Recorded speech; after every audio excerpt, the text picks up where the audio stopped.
is Iceland, the courageous stand of gallant Iceland in defying the British, the Dutch, the International Monetary Fund, and the European Union has captured the imagination of the universe.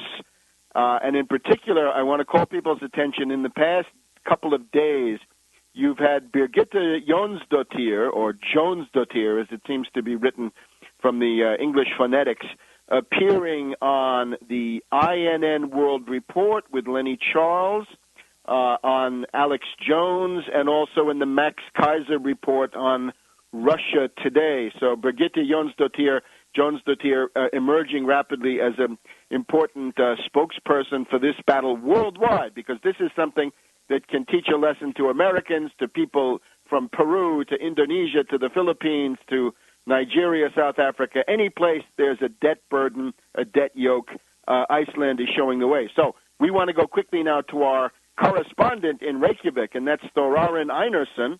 And, of course, as we go towards that all-important 20th of February referendum, we're going to be getting weekly reports. Every week at this time, tune in for Þórarinn's report on the ground in Reykjavik. So, Þórarinn, what's the situation? What can you tell us?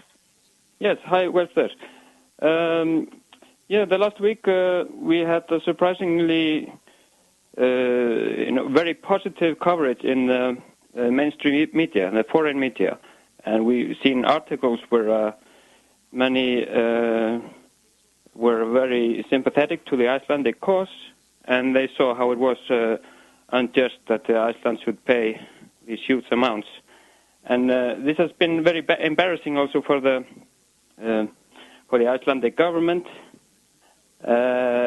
because they had not written similar articles like these. And so we are getting support from the international community, also from many people. And actually, Birgitta, she just put up a website. It is the SaveThePeopleOfIceland.com, and where people can, write their petition for, supporting the Icelandic people. And as you say, this is like the we are in on the front, battling with the financial oligarchy. Okay, SaveThePeopleOfIceland.com. Can you give us an example of maybe one article that's been sympathetic to the Icelandic position? I noticed the last one I noticed was from Martin Wolf on Financial Times, and he said that the British and the Dutch should actually just take up the assets of Landsbanki, who they thought would cover 90% of their claims anyway, and just that should be enough. So the British government and the Dutch government should seize the existing assets of the Icelandic banks on their own territory. Yeah, I mean, it's actually warfare. It's actually it's part of the deal that these assets of Landsbanki, they should cover.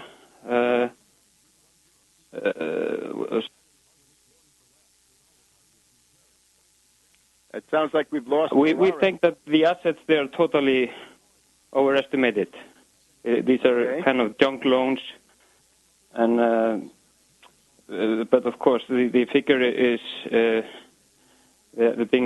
pressing it up and letting it look like it's not so much that we would pay in the end.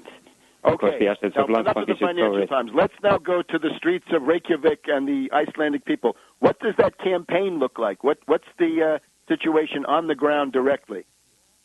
Well, it is not a formal campaign starting, except we have weekly demonstrations on Saturdays, and that's mainly connected with the loans of the families that they have risen dramatically. And, of course, people are demanding that they will be fixed. Now, let me just make this clear. I take it this means floating rate mortgages on homes or floating rate consumer loans. So you get a loan from the bank and then they can raise the rate after you've taken out the loan? Yeah, there is. Most of them are, they have the consumer index that is basically connected with inflation. So you always pay the inflation additionally to the loan. And Wow. then, of course, there are many so-called currency loans, and they were based on, they were indexed with the foreign currencies. And, of course, when the krona dropped, their loans rose over double. Okay, so the referendum is the 20th of February, am I right? Yeah, it's not completely decided.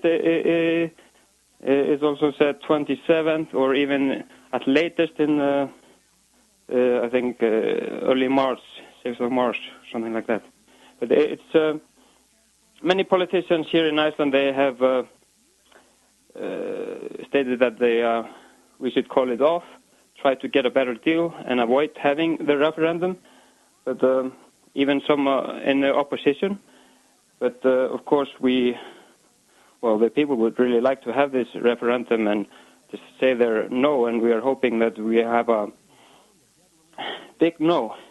And the recent polls, they say about 60% will say no, 40% will say yes.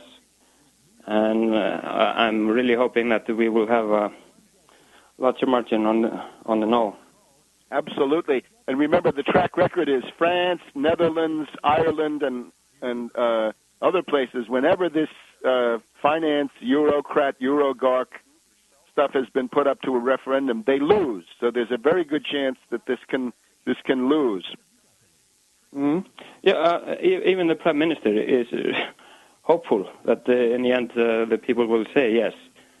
And of course they will have their campaign saying that this is the best to do. And the government is really locked up in their position that it will be very embarrassing if we will get a better deal in the end. And they have pushed so much for the current deal as the best possible. So they're betting against Iceland in favor of their own careers and their own reputation. It's actually very sad to see the supporters of this government and government officials and parliament members how they are explaining, why we have to pay, why we are obliged to pay, and they're always trying to correct other people who say otherwise. And it's basically like they are working for the British and the Netherlands. Absolutely. So tomorrow the demonstration is, I guess, at the square in front of the Parliament? Yes, it has been weekly. And, of course, it's always mixed with the ISAVE dispute. But this is mostly about demands for, changing the loans or correcting it. Yes, I think the basic demand would be to outlaw any kind of adjustable rate loan or adjustable rate mortgage, because that essentially means that the little person, the borrower, pays the price for inflation, meaning that the deck is stacked in favor of the lender, in favor of the bank. Anyway, we're looking forward to hearing from you again next week, so Rowan, you give us a report on that demonstration tomorrow, first-person account, and anything else that happens. We're looking to you, and we'll see you next week, and more power to you. Yeah, thank you very much. Bye-bye. See you next week, and we'll be back in a minute on World Crisis Radio.